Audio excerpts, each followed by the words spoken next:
Hi అండి, Aparna's kitchen. Welcome back to my channel. ఈరోజు గుత్తి దొండకాయ కర్రీ వండుదాం అనుకుంటున్నానండి. దానికి కావాల్సిన ఇంగ్రీడియంట్స్ చూద్దాం. మీడియం సైజు 4, ఒక 3 ఉల్లిపాయలు, ఒక 6 పచ్చిమిర్చి బరగ్గా మిక్సీ పట్టుకొని పక్కన పెట్టేసుకోండి. పక్కన పెట్టుకున్న తర్వాత స్పూన్లో చెప్పాల్సిన అవసరం ఉంటే 1 స్పూన్ ఉప్పు, 1/2 స్పూన్ కన్నా తక్కువ పసుపు, కారం ఎక్కువ తినేవాళ్ళు అయితే 5 స్పూన్లు కారం వేసుకోండి. తక్కువ తినేవాళ్ళు అయితే 2.5 స్పూన్లు వేసుకోవచ్చు. మేము కారం కొంచెం ఎక్కువ తింటాం కాబట్టి 5 స్పూన్లు కారం వేస్తున్నాను.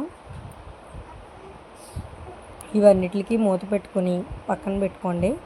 చూడండి, వీడియోలో చూపిస్తున్నట్టు అవి 3 శుభ్రంగా కలిపేసుకోండి.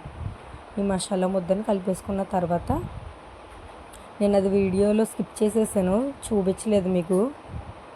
మసాలా పక్కన పెట్టేసుకున్నాను. వెల్లుల్లిపాయ, జీలకర్ర, అల్లం, యాలక్కాయ, చెక్క ఇవన్నీ వేసి మిక్సీ పట్టేసి పక్కన పెట్టుకున్నాను. అది 2 స్పూన్లు వేసుకున్నాను. ఆ మసాలా కూడా ఇందులో వేసేసుకోవాలి. వేసేసుకుని 1/2 కేజీ దొండకాయలు ముచ్చుకులు కోసేసుకుని ఘాట్లు పెట్టుకుని శుభ్రంగా కడుక్కొని పక్కన పెట్టుకోండి. స్టవ్ వెలిగించుకొని గిన్నె పెట్టుకొని ఆయిల్ పోసుకోండి. ఆయిల్ వేడెక్కి లోపట్లో మనం స్టఫ్ రెడీ చేసుకుందాం. పక్కన పెట్టుకున్న దొండకాయల్లోకి మసాలా అంతా పెట్టించేసుకోవాలి శుభ్రంగా. చూడండి, పెట్టేసుకున్నాను. ఆయిల్ కూడా కాగింది. ఆయిల్లో వేసేసుకుని చుట్టూ మగ్గనిచ్చుకోవాలి. ఆయిల్ కొంచెం ముద్దనే పడుతుందండి దొండకాయ కర్రీ కాబట్టి, లేకపోతే మగ్గదు. చక్కగా ఓపిక చేసుకోండి ఖచ్చితంగా. ఈ కర్రీ చపాతీ, రోటీ, బిర్యానీ, వెజిటేబుల్ పలావ్ లో కూడా సూపర్ ఉంటుందండి కాంబినేషను. చూడండి, పెట్టేసాను మొత్తం. ఇంకో 4-5 ఉంటాయేమో. ఆయిల్ చూడండి పైకి ఎలా తేలుతుందో. ఒకసారి చేయి వాష్ చేసుకొని వస్తాను. మూత పెట్టి ఒక 5 మినిట్స్ కుక్ చేసుకోండి. 5 మినిట్స్ అయిన తర్వాత మనం ఇందాక మిగిలిన మిశ్రమాన్ని పక్కన పెట్టుకున్నాం కదా, అది కూడా వేసేసుకుందాం. వేసేసుకుని గరిటతో అటు ఇటు తిప్పుకుందాము. తిప్పిన తర్వాత చూడండి, దొండకాయ ముక్కలు కదలకుండా ఆ గ్రేవీ అడుక్కి వెళ్ళాలన్నమాట. ఒక గుప్పిడి కరివేపాకు శుభ్రంగా కడుక్కొని వేసుకోండి. ఫ్లేవర్ కోసం చాలా బాగుంటుంది. వేసుకున్నారు కదా, వేసుకుని ఒక 2 మినిట్స్ ఆయిల్ పైకి తేలుతుంది.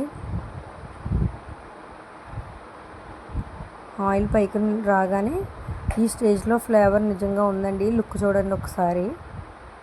వావ్. ఒకసారి మళ్ళీ ఒక పావు గంట మూత పెట్టుకొని మగ్గించుకోండి. దొండకాయ మందంగా ఉండడం వల్ల స్పీడ్గా మగ్గదండి, చాలా టైం పడుతుంది. ప్రాసెస్ కూడా ఎక్కువే. చూడండి, కరెక్ట్గా మనకు కావాల్సిన స్టేజ్కి మగ్గింది అది. ఆ స్టేజ్లో ఉండగా ఒక చిన్న గ్లాసుడు వాటర్ పోయండి. వాటర్ పోసి సరిపోలేదు నాకైతే వాటరు, ఇంకొక గ్లాస్ వాటర్ పోసాను నేను. ఈ కన్సిస్టెన్సీకి వచ్చేలాగా వాటర్ పోసుకొని మగ్గించుకోండి. ఈ స్టేజ్లో ఉండగానే మసాలా చెక్ చేసుకోండి. సరిపోకపోతే ఇంకా కొంచెం వేసుకోండి. సో చూస్తున్నారు కదా, 50% ఆల్రెడీ దొండకాయ కుక్ అయిపోయింది.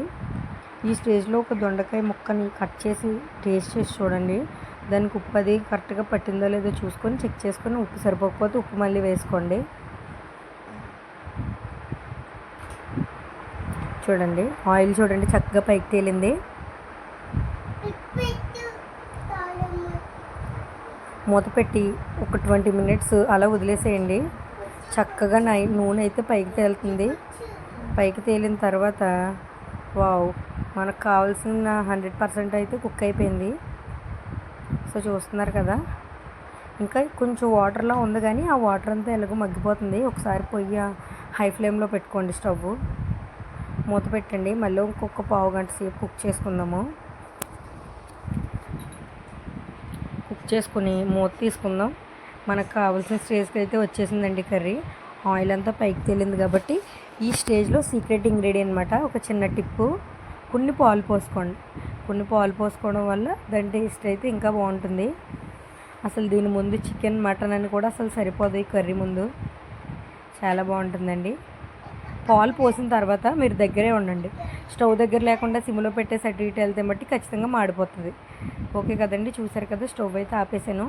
కట్ చేసి పెట్టుకుని శుభ్రంగా కడుక్కున్న కొత్తిమీరని అయితే పైన గార్నిష్ చేసుకుందాం. నచ్చితే లైక్ చేసి సబ్స్క్రైబ్ మీ ఫ్రెండ్స్ అండ్ ఫ్యామిలీకి షేర్ చేయండి. Bye friends.